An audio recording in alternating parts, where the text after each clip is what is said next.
মা জানেরা, দূর দূরান্ত থেকে যারা শুনছেন এবং দেখছেন, প্রশাসনের ভাইয়েরা, গোয়েন্দা বিভাগের ভাইয়েরা, dear brothers and sisters, at first take my সালাম।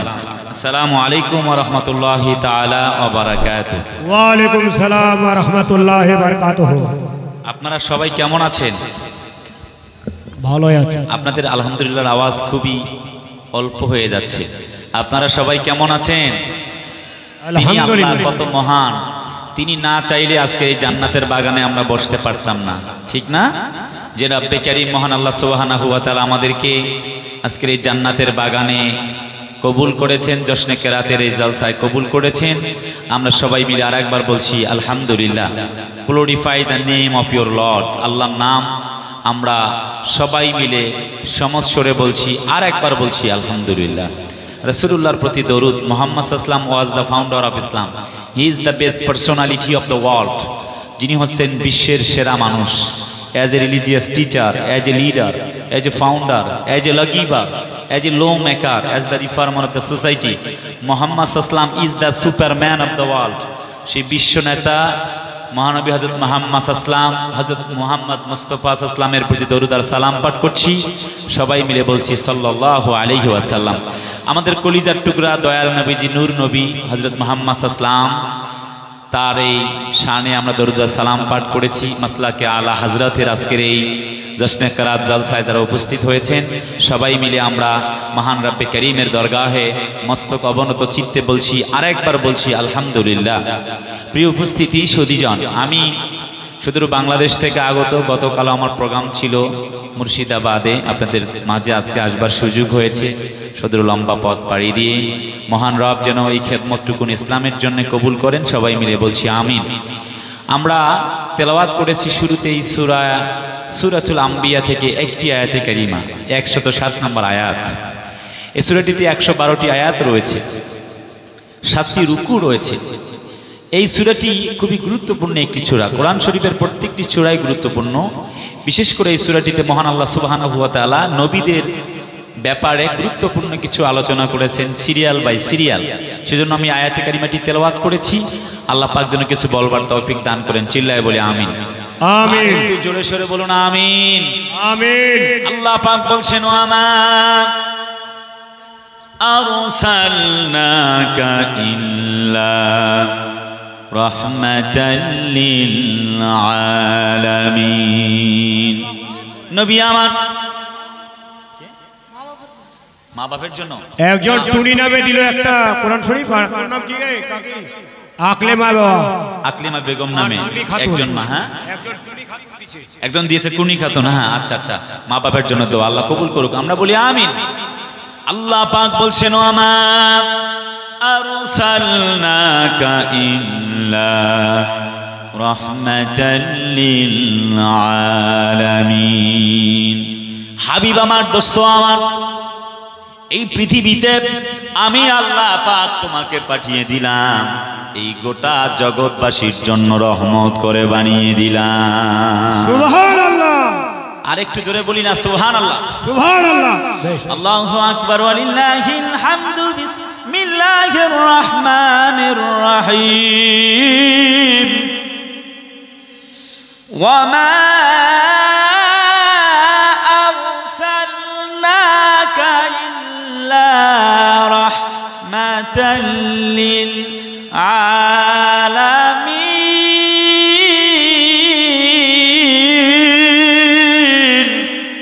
সুবহানাল্লাহ। হাবিব আমার, এই তামাম দুনিয়াবাসীর জন্য তোমাকে আমি রহমত করে বানালাম। সুবহানাল্লাহ। সুবহানাল্লাহ। আইয়ুহান নাসু ইন্নী রাসূলুল্লাহি ইলাইকুম জামিআ। গোটা পৃথিবীবাসীর জন্য আল্লাহ পাক তার নবীকে রাসূল করে বানাই দিলেন। আর একবার কন্যা সুবহানাল্লাহ। সুবহানাল্লাহ। সুবহানাল্লাহ। দয়ার নবীজি এই দুনিয়ায় চলে এলেন সাধারণ কোনো মানুষের মতো নয়। অন্য মায়েরা যখন সন্তান গ্রহণ করেন, সন্তান যখন জন্মদান করেন, সন্তান রক্তাক্ত অবস্থায় পড়ে থাকে।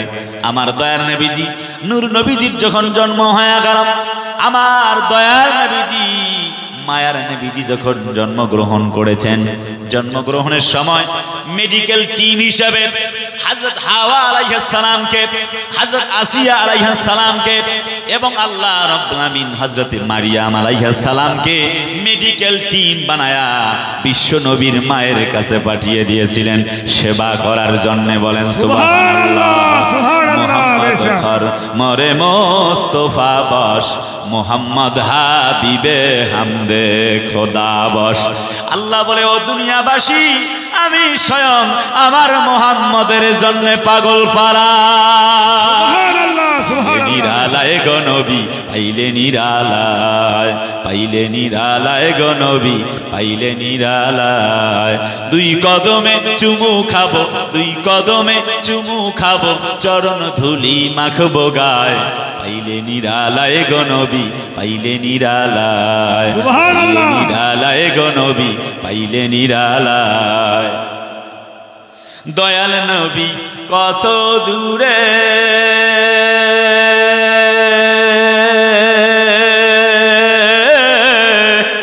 লোহিত সাগরের তীরে। দয়াল নবী কত দূরে,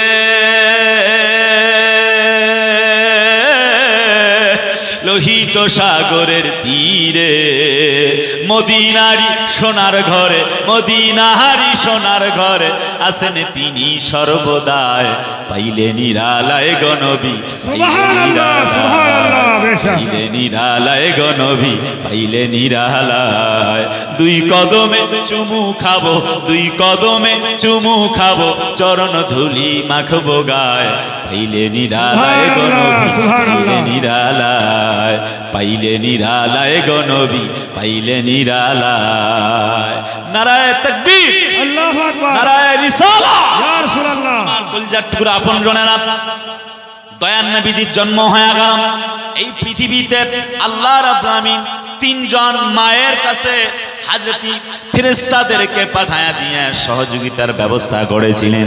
তন্মধ্যে একজন নবী হলেন আমাদের নূর নবী মুহাম্মদুর রাসূলুল্লাহর মায়ের কাছে। চিল্লায় কন্যা সুবহানাল্লাহ, সুবহানাল্লাহ। একটু গভীর মানাজাত। আল্লাহর নবী দুনিয়ায় যখন চলে এলেন, চতুর্দিক থেকে ফসল বেড়ে গেল। আমার ভাইয়ারা, একটা পর্যায়ে কি হয়ে গেল, আল্লাহ রব্বে কারীম সেই জমিনকে, সিরিয়ার জমিনকে আলোকিত করলেন। মানুষগুলির ফসল বেড়ে গেল, বারাকা দান হয়ে গেল। নবীজির যখন জন্ম হয়ে গেল, ছোট্ট মানুষ নবী আমার চাচা আবু তালেব বলেন, ভাতিজা মোহাম্মদ, অনেক দিন পর্যন্ত বৃষ্টি হয় না, একটু তুমি বৃষ্টি প্রার্থনা করো, আল্লাহ যাতে করে আমাদেরকে বৃষ্টি দিয়ে ধন্য করেন। পশু পাখি পর্যন্ত না খেয়ে মারা যায়। দয়ার নবীজি, মায়ের নবীজি তখন পর্যন্ত নবী হন নাই, কিন্তু দুটি হাত তুলতে দেরি হয়েছে, আল্লাহ রাব্বুল আমিন বৃষ্টি দিতে দেরি করে নাই। সুবহানাল্লাহ, সুবহানাল্লাহ। আরসালনাকা ইল্লা রাহমাতাল লিল আলামিন।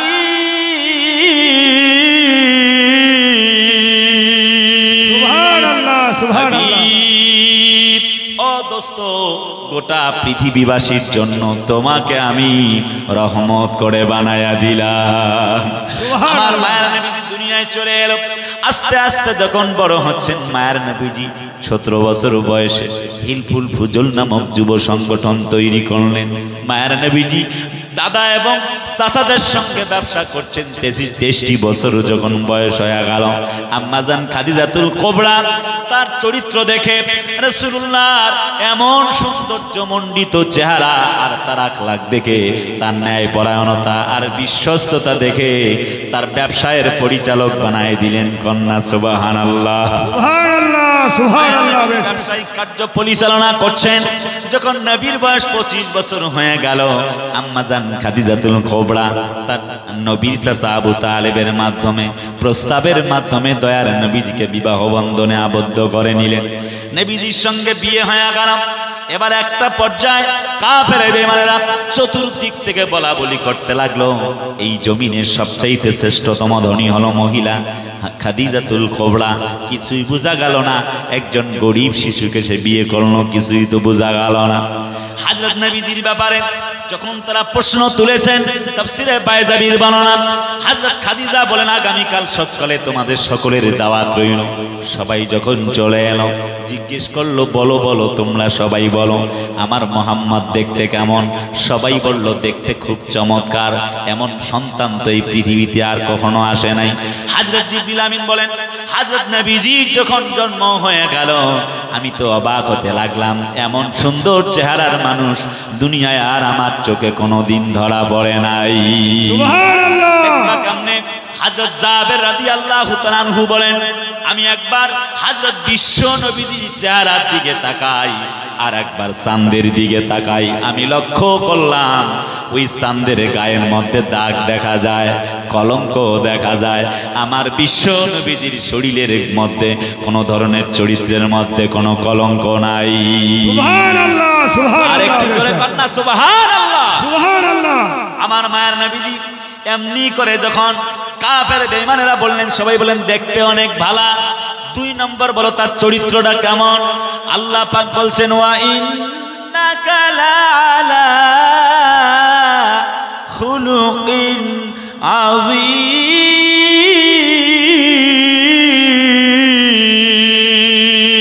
সুবহানাল্লাহ, সুবহানাল্লাহ। কালামে 4 নম্বর আয়াত আল্লাহ পাক বলছেন হাবিব ও দোস্ত তোমাকে আমি গোটা পৃথিবীবাসীর জন্য অনুপম চরিত্রের অধিকারী করে বানিয়েছি। সুবহানাল্লাহ। ভালো বলো 3 নম্বরে তার বংশ কেমন? কাফের বেঈমানেরা বলছে বংশটাও তো অনেক ভালো। বলো তাহলে সমস্যাটা কোথায়? কাফের বেঈমানেরা বলে তোমার মতো এত একজন ধনী মহিলা একটা কিশোরকে বিয়ে করলা, একজন যুবককে যার কোনো টাকা নাই, পয়সা নাই, বাড়ি নাই, গাড়ি নাই, কিচ্ছু নাই, এতিম, একটা এতিম বালকরে তুমি বিয়ে করলাম। হযরত খাদিজা বলেন এই মুহূর্তে আমার স্থাবর অস্থাবর যতগুলি সম্পত্তি তোমরা দেখতে পাও আমার স্বামী মুহাম্মদের নামে সব কিছুই আমি লিখে দিলাম। সুবহানাল্লাহ, সুবহানাল্লাহ। হযরত দয়ার নবীজি শ্রেষ্ঠতম ধনী হয়ে গেলাম। সংসার জীবন চলছেন একটি পর্যায়ে 30টি বছর হয়ে গেল। রাসূলুল্লাহকে আল্লাহ আদেশ করলেন, দয়ার নবীজি হেরা নামক গুহার মধ্যে যখন প্রথম ইউনিভার্সিটিতে ধ্যান করতে লাগলেন, স্বয়ং আল্লাহ শিক্ষক হয়ে আর পৃথিবীর কাউকে শিক্ষক বানালেন না। আল্লাহ হলেন নবীর শিক্ষক, প্রথম শিক্ষক বানায়া নবীজিকে শিক্ষা দিলেন। চিল্লায় কন্যা সুবহানাল্লাহ, সুবহানাল্লাহ, সুবহানাল্লাহ। দয়ার নবীজির উপরে কোরআন নাজিল হয়ে গেল। 570 খ্রিস্টাব্দে নবীজির জন্ম হয়ে গেছে। 570 ঈসাই সালে 12ই রবি উলাওয়ালে তশরিফ আনলেন মায়ার নবী, তশরিফ আনলেন দয়ার নবী। এই জমিনে নবী রহমতেরই সুধা নিয়ে এলেন জাহানে। নবী রহমতেরই সুধা নিয়ে এলেন জাহানে, রহমতেরই সুধা নিয়ে এলেন জাহানে। নবী রহমতেরই সুধা নিয়ে এলেন জাহানে। ইব্রাহিম নবী করেন দোয়া পাঠাও রাসূল ও হে খোদা, শিক্ষা দিবেন কোরআন হাদিস, শিক্ষা দিবেন কোরআন হাদিস, ইলমে বাতেনি। নবী রহমতেরই সুধা নিয়ে এলেন জাহানে। নবী রহমতেরই সুধা নিয়ে এলেন জাহানে। নারায়ে তাকবীর, আল্লাহু আকবার, নারায়ে রিসালাহ, ইয়া রাসূলুল্লাহ। দয়াল নবীজি এমনি করে যখন কোরআনে কারিমের দয়ার নবীজিকে যখন আল্লাহ পাক রব্বে কারিম কোরআন শিক্ষা দিবেন, হেরা গুহা নামক রাসূলুল্লাহ যখন হেরা গুহায় রাসূলুল্লাহ যখন ধ্যান করতেছেন 610 খ্রিস্টাব্দে, রাসূলুল্লাহর জন্ম হয়েছে 570-এ। 610 খ্রিস্টাব্দে হযরত নবীজিকে আল্লাহ পাক কোরআন দান করবেন। জিবরিল আমিন কয় জিবরিল যাও, জিবরিল যাও যাও যাও, কোরআনে কারিম নিয়ে চলে যাও। হযরত জিবরিল এসে বলছেন পড়ুন ইকরা বিসমি রাব্বিকাল্লাযী খালাক খালাকাল ইনসানা মিন আলাক ইকরা ওয়া রাব্বুকাল আকরামুল্লাযী আল্লামা বিল কলাম আল্লামাল ইনসানা মা লাম ইয়ালাম। জোরে কন্না আল্লাহু আকবার, আল্লাহু আকবার। হযরত জিবরিল বলে পড়ুন আপনার প্রতিপালকের নামে, যিনি আপনাকে সৃষ্টি করেছেন। হযরত নবীজি বলেন, মা আনা বেকারি, আমি তো পড়তে জানি না। একবার দুবার তিনবার যখন নবীজি কয় পড়তে জানি না, হযরত জিবরিল কয় রব্বুল আলামিন কার কাছে পাঠিয়েছেন? বলে তো পড়তে জানি না। আল্লাহ কয় জিবরিল তুমি কি জানো না মুহাম্মদ হারগিজ না গোপ্তা তা না গোপ্তা, জিবরাইল হারগিজ না গোপ্তা তা না গোপ্তা রবজালি। সুবহানাল্লাহ। বলে জিবরাইল আমি আমার নবীকে যা জানিয়েছি তুমি তো তা জানো না। যাও যাও যাও, দেরি করো না। বুকটা ওপেন হার্ট সার্জারি করে গোটা কোরআনে কারিমটা তার কলজার মধ্যে সিনা মোবারকে প্রবেশ করিয়ে দাও। চিল্লায় কন্যা সুবহানাল্লাহ। সুবহানাল্লাহ। হব মদিনার সারা বেলা ঝাড়ুদার, রওজার কিনারে কেটে যাবে দিন আমার। আমি হব মদিনার সারা বেলা ঝাড়ুদার, রওজার কিনারে কেটে যাবে দিন আমার। আমার স্বপ্ন যদি হয় গো পূরণ, ধন্য হবে মোর জীবন মরণ। আমার স্বপ্ন যদি হয় গো পূরণ, ধন্য হবে মোর জীবন মরণ।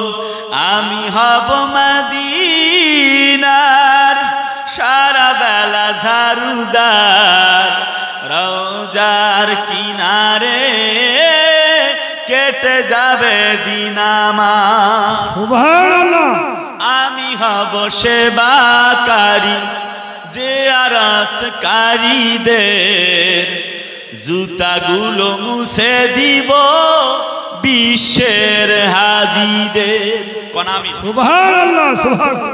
আমি হব সেবাকারী, জিয়ারতকারীদের জুতাগুলো মুছে দিব বিশ্বের হাজীদের। আমার স্বপ্ন যদি হয় গো পূরণ, ধন্য হবে মোর জীবন মরণ। আমি হব মদিনার সারা বেলা ঝাড়ুদার, রওজার কিনারে কেটে যাবে দিন আমার। সুবহানাল্লাহ। সুবহানাল্লাহ। লিল্লাহে তাকবীর, আল্লাহু আকবার। নারায়ে তাকবীর, আল্লাহু আকবার। নারায়ে রিসালাত। ইয়া রাসূলুল্লাহ। রাসূলুল্লাহর উপরে কোরআন নাজিল হয়ে গেল।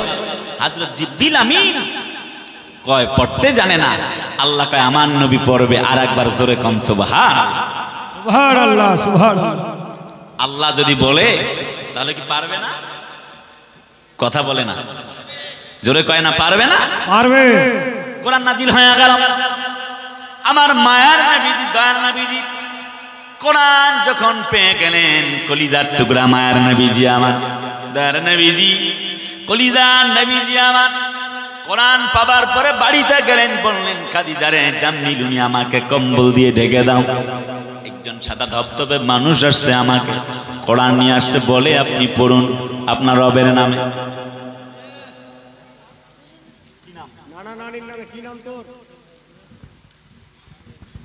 আহমদ আলী। আহমদ আলী। নানা নানির নামে। নানির জন্য দোয়া চাই, আল্লাহ কবুল করো বলি আমিন। আর কত 100, আল্লাহ কবুল করুক বলছি আমিন। আমিন। আর একটু জোরে বলি আমিন। আমিন। আমার দয়ার নবীজি, কলিজার নবীজি আমার, হযরতি মায়ার নবীজি এমনি করে যখন আসলেন, খাদিজা বলেন আপনাকে আল্লাহ কখনো ক্ষতি করতে পারে না। কন্যা সুবহানাল্লাহ। সুবহানাল্লাহ। সুবহানাল্লাহ। ইয়েতিমদেরকে ভালোবাসেন। ফাআম্মাল ইয়াতীমা ফালা তাকহা, আপনি দুস্থ অসহায়দেরকে ভালোবাসেন, আল্লাহ আপনার কখনোই ক্ষতি করতে পারে না। এমনি করে যখন বললেন, একদিন তো ঘটনা ঘটেই গেল। মায়ার নবীজি রাস্তা দিয়ে চলে যায়, কত মানুষ তো চলে গেল। কেউ বলল না ছোট্ট বাচ্চা তুমি কান্দো কেন? একটা ছোট্ট বাচ্চা রাস্তার পাশে বসে বসে কাঁদতেছে। নবীজি থমকে দাঁড়ালেন, বললেন ছোট্ট বাচ্চা ইয়াতিম রে, কেন তুমি কান্দো বলো? ছোট্ট বাচ্চা বলে তোমারে বলবো না, ইয়াতিম নবী মুহাম্মদ রে যদি পাই মনের কথাগুলা তাকে বলতে চাই। সুবহানাল্লাহ সুবহানাল্লাহ। নবী বলে ইয়াতিম রে, তুমি যাকে খুঁজতেছো আমি তো সেই ইয়াতিম নবী মুহাম্মদ মুস্তাফা। সুবহানাল্লাহ সুবহানাল্লাহ। ছোট বাচ্চা ডুকরে কান্দে, ইয়া রাসূলুল্লাহ আমি তো আপনাকেই খুঁজতেছিলাম, কি বলতে চাও বলো? হুজুর গো আমার তো বাবা নাই, সৎ বাবার মায়ের কাছে লালিত পালিত হচ্ছিলাম, ঈদের দিন বলে মা আমাকে তাড়িয়ে দিয়েছে। যারে বেটা ঈদের দিন অশান্তি হবে চলে যা। গভীর রাত আমার মা বলছে যারে বেটা তোর যদি কেউ খোঁজ নেয় একজন ব্যক্তি নেবে, মুহাম্মাদুর রাসূলুল্লাহ। সুবহানাল্লাহ সুবহানাল্লাহ। ছোট্ট বাচ্চাকে সঙ্গে করে নিয়ে চলে গেলেন, বললেন বেটারে তুমি কি চাও? ছোট্ট বাচ্চা এতিম কোনো কথা বলে না। নবীজি বলেন এতিম রে, এই যে বাড়িতে আসছি দেখো, ইনি হচ্ছেন আমার স্ত্রী হযরতে আয়েশা, ইনি যদি তোমার মা হয়ে যায়, আমি মুহাম্মদ মুস্তাফা যদি তোর বাবা হয়ে যায়, বল বেটা তোর মনের দুঃখ মেটে নাকি, মনের জ্বালা মেটে নাকি? ছোট্ট বাচ্চা ডুকরে কান্দে আর বলে ইয়া রাসূলুল্লাহ আপনার মতো নবীকে পেয়েছি, আপনি যদি আমার বাবা হয়ে যান, আয়েশা যদি আমার মা হয়ে যায়, আল্লাহর কসম আল্লাহি তাল্লাহে বিল্লাহে এর চাইতে বড় পাওনা আল্লাহর জমিনে আমার জন্য আর একটাও নাই। সুবহানাল্লাহ সুবহানাল্লাহ। আর একটু জোরে কন্যা সুবহানাল্লাহ। আমার মনের ঘরেতে রেখেছি যারে, দু জাহানের বাদশা নবী কামলিওয়ালা রে, দু জাহানের বাদশা নবী কামলিওয়ালা রে। সুবহানাল্লাহ। দয়াল নবী রে আমার মায়ার নবী রে, হে আমার দয়াল নবী রে আমার মায়ার নবী রে, দু জাহানের বাদশা নবী কামলিওয়ালা রে, দু জাহানের বাদশা নবী কামলিওয়ালা রে। আদি পিতা আদম যখন মুসিবতে পড়ে, মোদের নবীর ওসিলাতে আল্লাহ কবুল করে। সুবহানাল্লাহ সুবহানাল্লাহ। কথা কয় না ঠিক কিনা? কথা বলা ঠিক কিনা? বেশক। আদি পিতা আদম যখন মুসিবতে পড়ে, মোদের নবীর ওসিলাতে আল্লাহ কবুল করে। সাফায়াতের বিচারতে, সাফায়াতের বিচারতে, সাফায়াতের বিচারতে দেখা দিও রে, দু জাহানের বাদশা নবী কামলিওয়ালা রে, সুবহানাল্লাহ। দু জাহানের বাদশা নবী কামলিওয়ালা রে। আমার মনের ঘরেতে রেখেছি যারে, দু জাহানের বাদশা নবী কামলিওয়ালা রে, দু জাহানের বাদশা নবী কামলিওয়ালা রে। নারায়ে তাকবীর। আল্লাহু আকবার। হযরত নবীজিকে পেলেন, ছোট্ট বাচ্চা আশ্বস্ত হয়ে গেল, ইয়া রাসূলুল্লাহ আপনি যদি আমার বাবা হয়ে যান, হযরত আয়েশা যদি আমার মা হয়ে যায়, এর চাইতে বড় পাওনা আল্লাহর জমিনে আর একটাও নাই। সুবহানাল্লাহ সুবহানাল্লাহ। কুনতুম তুহিব্বুনাল্লাহ ফাত্তাবিউনি,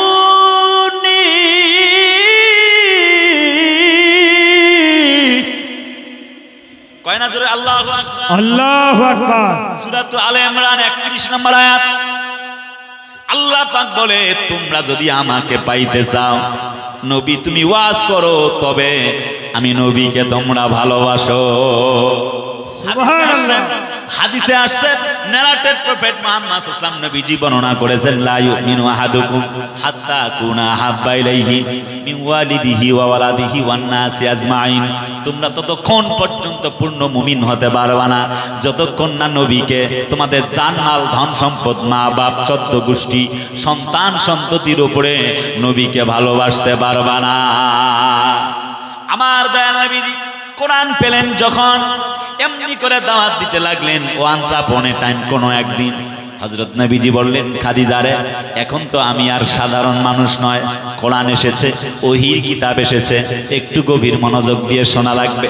হযরত খাদিজা বলেন ইয়া রাসূলুল্লাহ, তখন পর্যন্ত তিনি নবী হন নাই, হযরতে খাদিজা বলেন, ওগো আমার স্বামী, প্রাণের স্বামী আমার, আমি বুঝতে পেরেছি 15টা বছর ঘর সংসার করে যা বুঝলাম, আপনি সাধারণ মানুষ হতে পারেন না, নিশ্চয়ই আপনি আল্লাহর নবী হবেন।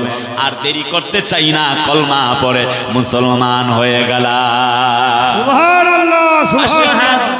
আল্লাহ ইলাহা ইল্লাল্লাহু ওয়া আশহাদু আন্না মুহাম্মাদান আবদুহু ওয়া রাসূলুহু। আল্লাহুম্মা সাল্লি আলা সাইয়্যিদানা মাওলানা মুহাম্মদ ওয়া আলা সাইয়্যিদানা মাওলানা মুহাম্মদ।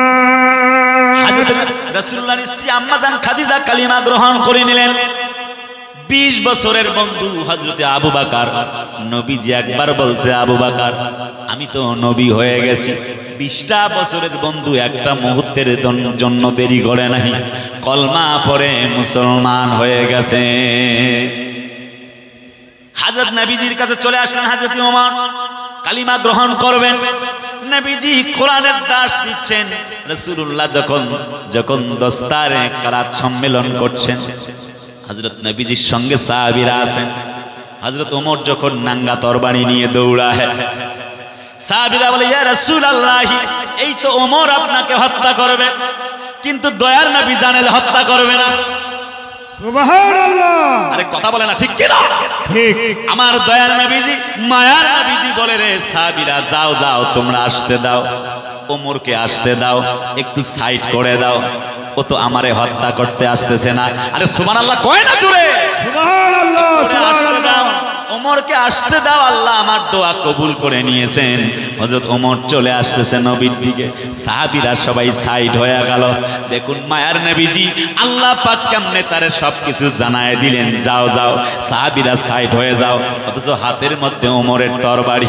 নবীজি কয়, আসতে দাও, আসতে দাও, আসতে দাও। হযরত ওমর যখন নাঙ্গা তরবারি নিয়ে দৌড়াতে দৌড়াতে আসে, আর দেরি হলো না, মায়ার নবীজি, নূর নবীজির চেহারা মোবারক দেখার সঙ্গে সঙ্গে তরবারি ফেলে দিয়ে সঙ্গে সঙ্গে কালেমা পড়ে মুসলমান হয়ে গেলেন। সুবহানাল্লাহ। নারে তাকবীর, নারে তাকবীর, নারে রিসালাত, নারে রিসালাত। মাসলাকে আলা হযরত, মাসলাকে আলা হযরত। কুল ইন কুনতুম তুহিব্বুনাল্লাহ ফাত্তাবিউনি।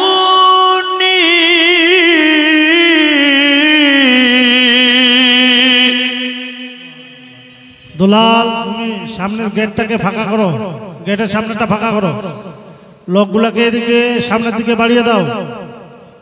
যিনারা গেটের সামনে দাঁড়িয়ে আছে তাদেরকে সামনে পাঠিয়ে দাও। মায়ার নবীজি, আমার কলিজার টুকরা নবীজিকে ওমর জিজ্ঞেস করেন, ওমর, ওমর গো শোনো, ওমর তুমি কালিমা পড়েছো, মুসলমান হয়েছে, আর কি কোনো আপত্তি আছে নাকি? হযরত ওমর বলেন, ইয়া রাসূলুল্লাহ, আপনি কি সত্য নবী কিনা? হযরত নবী বলেন, জি সত্য নবী। কোরআন কি সত্য কিতাব কিনা? হযরত নবীজি বলেন, নিশ্চয়ই সত্য কিতাব। হযরত ওমর বলেন, আর দেরি কেন, আর গোপন কেন, এখন ওপেন আল্লাহর কালিমার দাওয়াত এই জমিনে প্রচার করতে চাই। কন্যা সুবহানাল্লাহ। আমার সকল কিছু যদি চলে যায়, তবু যাক চলে, শহীদ নামের ওই ফুলের মালা আমি পরব গলে, শহীদ নামের ওই ফুলের মালা আমি পরব গলে। নারায়ে তাকবীর। হযরত দয়ার নবীজি কালেমার দাওয়াত দেয়। চতুর্দিক থেকে যখন নির্যাতন চলে, হযরত মায়ার নবীজি আমার নবুয়তের 3য় বছর দাঁড়িয়ে গেল। নবুয়তের 3য় বছর দাঁড়িয়ে যায়, সাফা পাহাড়ের উপরে দাঁড়িয়ে বলতেছে, ও আমার কওমের লোকেরা, আমি যদি তোমাদেরকে কিছু কথা বলি তোমরা কি তা বিশ্বাস করবে? নবীজি প্রথমে আহ্বান করলেন সবাই চলে এলো। নবীজি বললেন শোনো শোনো শোনো, আমি যদি তোমাদেরকে বলি এই পাহাড়ের নিচে তোমাদের জন্য শত্রু বাহিনী অপেক্ষা করছে, তোমরা কি বিশ্বাস করবে? সবাই বলল নাম ইয়া মুহাম্মদ, বেটা মুহাম্মদ আমরা বিশ্বাস করব। নবীজি বললেন 2 নম্বরে একটা কথা তাহলে বলি শোনো, উলুলা ইলাহা ইল্লাল্লাহ তুফলিহু। সুবহানাল্লাহ সুবহানাল্লাহ। এক কলমা পড়ো, ঈমান আনো, আল্লাহ ছাড়া আর কোনো মালিকই নাই। কাফের বেঈমানেরা শত্রুতা করতে লাগলো। আবুল আহাব বলল তাব্বাল্লাকা ইয়া মুহাম্মদ, বেটা মুহাম্মদ তুই ধ্বংস হয়ে যা। সঙ্গে সঙ্গে আল্লাহ নবীর পক্ষ নিয়ে আয়াত নাজিল করলো, প্রতিবাদ মিছিল করলো আবু জেহেলের বিরুদ্ধে, আবুল আহাবের বিরুদ্ধে। সুবহানাল্লাহ কয় সুবহানাল্লাহ। কোরআন নাজিল হয়ে গেল তাব্বাত ইয়াদা আবি লাহাবিন ওয়া তাব্বা মা আগনা আনহু মালুহু ওয়া মা কাসাব। জোরে কোন আল্লাহু আকবার। সুবহানাল্লাহ সুবহানাল্লাহ। কুলসুম খাতুন। কুলসুম খাতুন নামে একজন বোন আল্লাহ একটা কোরআন শরীফ, আয় আল্লাহ চায় তিনি দোয়া, তার আব্বা আম্মাকে করে দিও ক্ষমা, বলি আমিন। আর একটু জোরে জোরে বলি আমিন। আমার মায়ের নবীজি, দয়ার নবীজি এমনি করে যখন চতুর্দিক থেকে কোরআনে কারীমের দাওয়াত দিতে লাগলেন, বাধা সৃষ্টি হয়ে গেল। আবুল আহাব বলে বেটা মুহাম্মদ তুই ধ্বংস হয়ে যা। সঙ্গে সঙ্গে আল্লাহ রাব্বুল আমিন সূরা লাহাব নাজিল করে নবীর পক্ষ নিলেন। কন্যা সুবহানাল্লাহ সুবহানাল্লাহ এ নবী সুবহানাল্লাহ। তুমি ধ্বংস হবা না, ওরাফানা লাকা যিকরা, আমি তোমার মর্যাদা গোটা পৃথিবীতে উঁচা করব। বরং আবুল আহাব ধ্বংস হবে, ওর সন্তানাদি ধ্বংস হবে, ওর সম্পদগুলি ধ্বংস হবে। চিল্লায় কন্যা সুবহানাল্লাহ সুবহানাল্লাহ সুবহানাল্লাহ। আমাদের নবীকে আমরা জীবনের চাইতে বেশি ভালোবাসি। আমাদের নবীকে নিয়ে কেউ কটূক্তি করে, যদি কেউ বাজে মন্তব্য করে, আল্লাহর নবীকে যদি কেউ অসত্যি, যদি কেউ অশালীন বক্তব্য দেয়, আমরা মুসলমানেরা আমরা ইসলামের জন্য, কোরআনের জন্য, আল্লাহর নবীর জন্য জীবন দিতে পারি। আল্লাহর নবীর বিরুদ্ধে একটা কটূক্তিমূলক কথা সহ্য করতে পারি না, পারি না, পারি না। কথা বলেন ঠিক কিনা? ঠিক। নবীজির পক্ষ নিলেন স্বয়ং আল্লাহ নিজে। নবীজি এবার কোরআনের দাওয়াত দেন, সাহাবীরা কালেমা গ্রহণ করতেছেন। কালেমা গ্রহণ করলেন হযরত সুমাইয়া রাদিয়াল্লাহু তাআলা আনহা, একজন মহিলা মানুষ। তাকে যখন আবু জেহেল বলল বেটি সুমাইয়া রে, বর্ষার আঘাতে তোকে এক্ষুনি হত্যা করব, হযরত সুমাইয়া বলে জীবন দিতে পারি, একটি মুহূর্তের জন্য ঈমান ছাড়তে পারি না। সুবহানাল্লাহ সুবহানাল্লাহ। আবু জেহেল তাকে বর্ষা দিয়ে এমন জোরে ফিনকি মেরেছেন, লজ্জা স্থানে লেগে গেল, অপর পাশ দিয়ে শরীরের বের হয়ে গেল।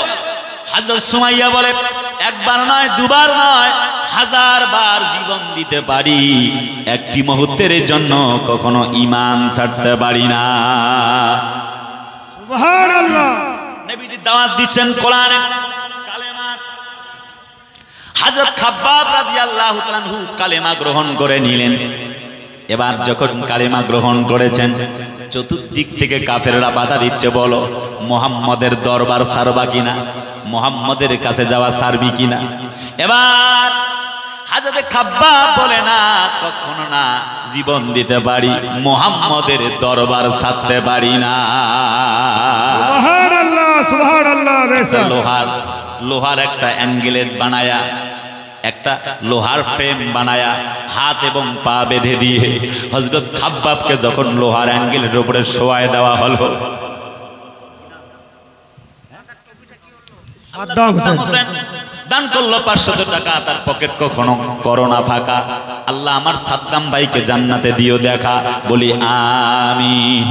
হযরত খাব্বাবকে যখন একটা লোহার অ্যাঙ্গেলের উপরে শোয়াই দিয়ে, হাত এবং পা বেঁধে দিয়ে, লাকড়ি দিয়ে, যখন তুষ দিয়ে যখন এমনি করে আগুন জ্বালিয়ে দেওয়া হচ্ছে, শরীরটা চাকা চাকা চাকা চাকা হয়ে যাচ্ছে, রক্ত আর গোশতগুলি গলে গলে পরে পরে আগুন পর্যন্ত নিভে যায়। হযরতে খাব্বাবকে বলা হচ্ছে, বল বেটা মুহাম্মদের দরবার সারবা কিনা, মুহাম্মদের কালিমা সারবা কিনা। হযরত খাব্বাব বলে, একবার দুবার নয়, শতবার জীবন দিতে পারি, একটি মুহূর্তের জন্য মুহাম্মদ মুস্তাফার দরবার ছাড়তে পারি না।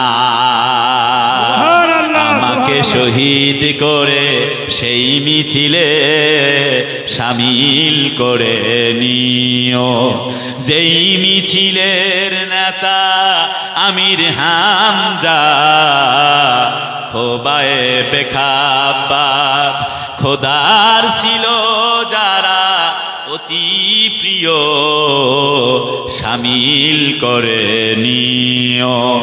আমাকে শহীদ করে সেই মিছিলে শামিল করে নিও। নারায়ে তাকবীর। আমার কলজার আপনজনেরা, প্রিয় ভারতবাসী, সুদূর বাংলাদেশ থেকে আপনাদের মাঝে এসেছি কয়েকটি কথা শোনাবার জন্য। একটু গভীর মানা যাক। প্রেমটা, নবীর প্রেমটা কাহাকে বলে? তার মানে হচ্ছে নবীর প্রেম অর্জন করবে যারা, আল্লাহর জান্নাতে চলে যাবে তারা। হযরত খাব্বাব নবীর প্রেম তৈরি করেছেন, জীবন চলে যায়, ঈমান দেয় না। আরে সুবহানাল্লাহ কয় না? হযরত বেলালকে যখন ধরা হয়, চতুর্দিক থেকে নির্যাতনের স্টিম রুলার চলে, উত্তপ্ত বালির উপরে যখন শুইয়ে দেওয়া হলো, হাত পা বেঁধে বুকের উপরে যখন চাপা দেওয়া হলো পাথর, হযরত বেলাল নড়তে পারে না, চড়তে পারে না। যখন ঘোড়ার চাবুক দিয়ে তাকে মারা হচ্ছে, হযরত বেলালের শরীর দিয়ে রক্ত বের হচ্ছে, বেলাল তখন পর্যন্ত বলে আহাত আহাত আহাত। একটা পর্যায়ে বেলালকে যখন ধরা হলো, চতুর্দিক থেকে নির্যাতন চালানো হচ্ছে, তার মনিব বলছেন, দেখো দেখো রে, দেখো রে বেলাল, তুমি কালিমা সারবা কিনা বলো। হযরত বেলাল বলে, জীবন দিতে পারি, মুহাম্মদের দরবার ছাড়তে পারি না। আরো নির্যাতন শুরু হয়ে গেল। বাবলা গাছের কাঁটা অনেক বেশি শক্তিশালী, শরীরের মধ্যে পিটানো শুরু হয়ে গেল। হযরত বেলালের শরীর দিয়ে যখন ফিনকি দিয়ে রক্ত বের হচ্ছে, হযরত বেলাল তখনও বলে আহাদ আহাদ আহাদ, আল্লাহ এক, আল্লাহ এক। চতুর্দিক থেকে তখন পর্যন্ত কালিমার আওয়াজ শোনা যায়। হযরত বেলালকে বাবলা গাছের কাঁটাগুলা এমনি করে কেটে নিয়ে, কাঁটাগুলি মাথার মধ্যে দিয়ে হাতুড়ি দিয়ে পিটায়, পিটাতে পেটাতে যখন মাথাটা ছিদ্র ছিদ্র করে দেওয়া হলো, হযরত বেলালের মাথা দিয়ে ফিনকি দিয়ে রক্ত বের হচ্ছে। বেলাল বল বল বেটা, তুই কালিমা ছাড়বা কিনা? হযরত বেলাল বলে, না, কখনো কালিমা ছাড়তে পারি না। একটি পর্যায়ে তখন পর্যন্ত হযরত বেলাল জিকির করে আল্লাহর, বলে লা ইলাহা ইল্লাল্লাহু মুহাম্মাদুর রাসূলুল্লাহ। হযরত বেলাল তখন পর্যন্ত আল্লাহ এবং নবীর জিকির করে। এবার আবু জেহেলের গোষ্ঠীরা বলতেছে, রে বেলাল বল বল, মুহাম্মদের দরবার ছাড়বি কিনা? বেলাল বলে, না, কখনো ছাড়তে পারি না।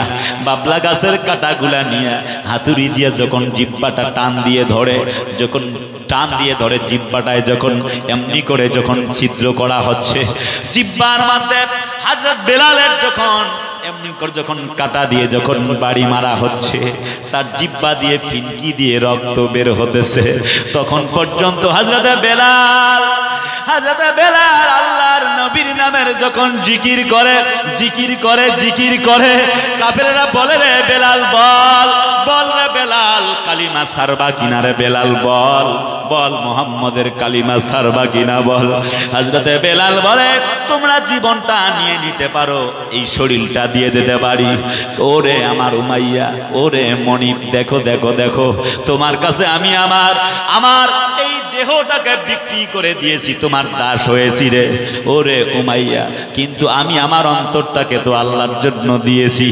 বলে রে, এবার আবু জেহেলের গোষ্ঠী বলছে, উমাইয়ারা বলে, শোনো শোনো শোনো রে বেলাল, এই জিহ্বা দিয়ে কেমনে আর নবীর না আমার আল্লাহর নামটা জিকির করবা? এক্ষণে তো জিহ্বাটাকে কেটে কেটে তছনছ করে একেবারে থেসথেসা করে দিব। হযরত বেলাল বলে, ওরে উমাইয়ার গোষ্ঠী, ওরে কাফেরের গোষ্ঠী, তোমরা জানো না তোমরা আমার আল্লাহর নামটা আর নবীর নামটা আমার মুখ থেকে উচ্চারণ করতে দিতে না দিলে কি হবে? আমার আল্লাহর নাম আর নবীর নামটা আমি আমার অন্তর দিয়ে অঙ্কন করে নিয়েছি। সুবহানাল্লাহ সুবহানাল্লাহ বেশক হক কুল ইন কুনতুম তুহিব্বুনাল্লাহ ফাত্তাবিউনি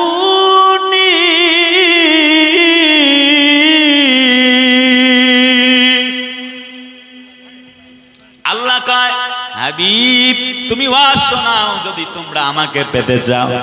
নবীজি তুমি বলো তবে তোমরা আমি রাসূলকে মোহাম্মদ মুস্তাফারে ভালোবাসা লাগবে। কলিজার টুকরা আপনজনেরা আমার বলতেছিলাম হযরত বেলাল জীবনটা পর্যন্ত দিয়ে দেয় একটা মুহূর্তের জন্য নবীর ভালোবাসা নবীর দরবার ছাড়ে নাই। বেলালের মতো ঈমান আনবে যারা নবীর সঙ্গে আল্লাহর জান্নাতে থাকবে তারা। রাজি আছেন না? ইচ্ছা আছে না? আমার কলিজার টুকরা ভারতবাসী,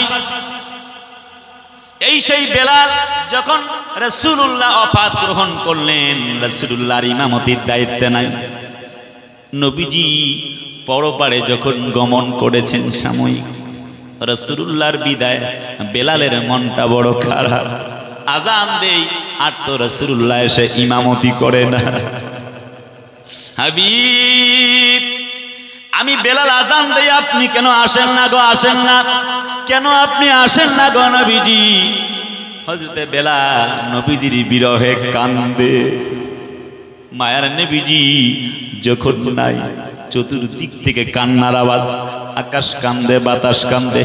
হযরত জিবরিল আমিন চলে এলেন, বললেন ইয়া রাসূলুল্লাহ আজকে আসি আপনার কাছে একা আসি নাই, ইসমাইল নামক একজন ফেরেশতাকে সঙ্গে নিয়ে আসি। ইসমাইল নামক ফেরেশতা যার সঙ্গে 1,00,000 ফেরেশতা গার্ড থাকে, আসি তো তাকে সঙ্গে নিয়ে। কেন আসছেন গো? কেন আসছো জিবরাইল? কিছুই তো বললা না, বলো বলো বলো। বলে ইয়া রাসূলুল্লাহ সঙ্গে আর একজন ফেরেশতা আছে, নাম তার হলো আজরাইল মালাকুল মাউত। কি জন্য আসছো রে? বলো বলো বলো। আমি তো বলতে পারবো না, আপনি যদি অনুমতি দেন আজরাইলকে ভেতরে আসতে বলতে পারি। আসতে বলো রে, আসতে বলো।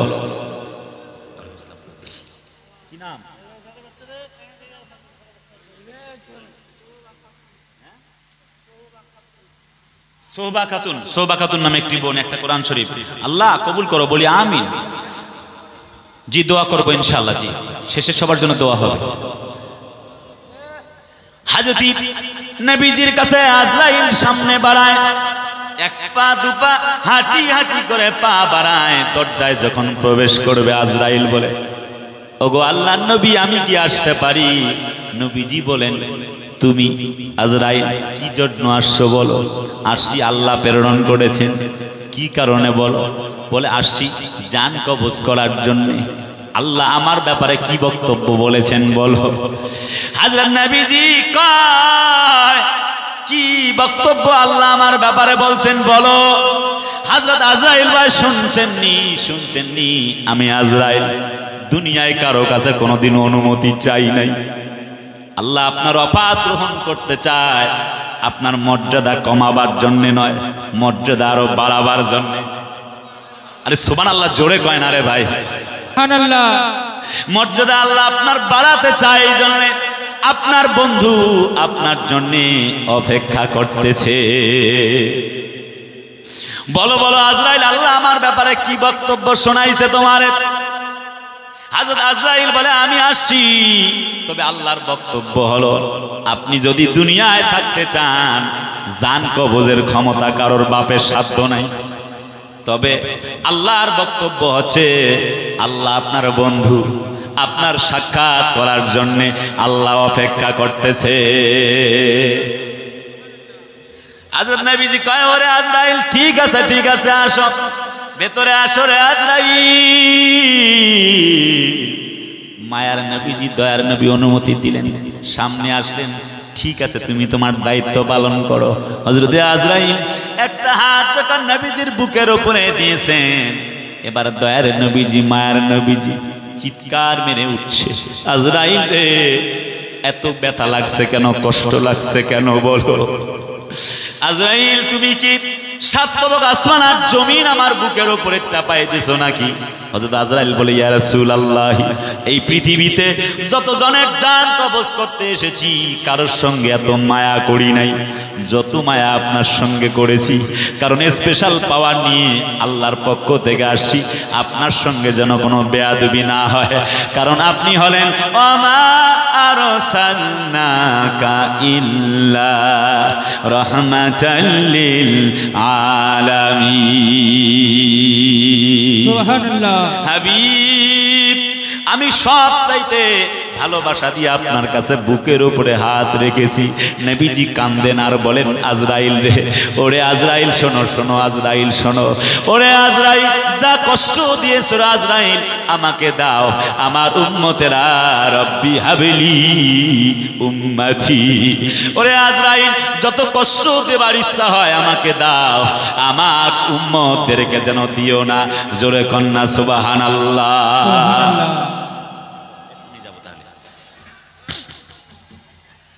চলে আসছে নাকি? চলে আসছে?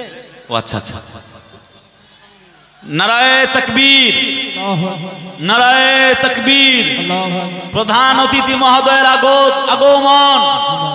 সুদূর বাংলাদেশ থেকে হযরত মাওলানা কারি মাওলানা হাফেজ ওমর ফারুক সিদ্দিকী সাহেবের আগমন। আজকের দস্তারে সম্মেলন কবুল হোক, কবুল হোক, চিল্লায় বলি আমিন। নারায়ে তাকবীর, নারায়ে রিসালাত। হযরত মাওলানা ওমর ফারুক সিদ্দিকী, হযরত মাওলানা ওমর ফারুক সিদ্দিকী, বাংলাদেশ থেকে আগত হযরত মাওলানা ওমর ফারুক সিদ্দিকী। নারায়ে তাকবীর, নারায়ে তাকবীর, নারায়ে তাকবীর, নারায়ে রিসালাত। মাসলাকে আলা হযরত, মাসলাকে আলা হযরত, মাদ্রাসা দারুল উলুম ফায়জানে রাজা, মাদ্রাসা দারুল উলুম ফায়জানে রাজা। নারায়ে তাকবীর, নারায়ে তাকবীর, নারায়ে রিসালাত, নারায়ে রিসালাত, নারায়ে হায়দারি, नाराए हैदरी। गोश का दामन, गोश का दामन, वली का दामन, पीर का दामन। नाराए तकबीर, नाराए रिसाला। ব্রাদার ইসলাম, আমাদের প্রধান বক্তা উঠার আগে আমি আপনাদের কাছে কিছু সময় চেয়ে নিচ্ছি, কারণ আপনারা বোধহয় ওই ইশতেহারে দেখেছেন যে আমাদের দুইটা ছেলের দস্তারবন্দি আছে, কেরাতের দস্তার। তাই কেরাতের দস্তার দেওয়ার জন্য কিছু সময় আপনারা অপেক্ষা করুন, তারপরে পরে প্রধান বক্তা আপনাদের সামনে হাজির করে দেওয়া হবে।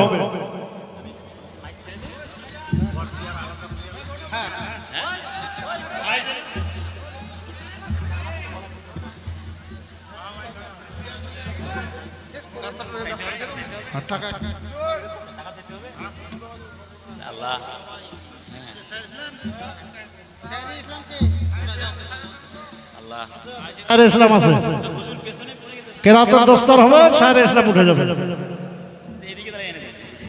পেছনে পড়ে যায়, পেছনে পড়ে যায়।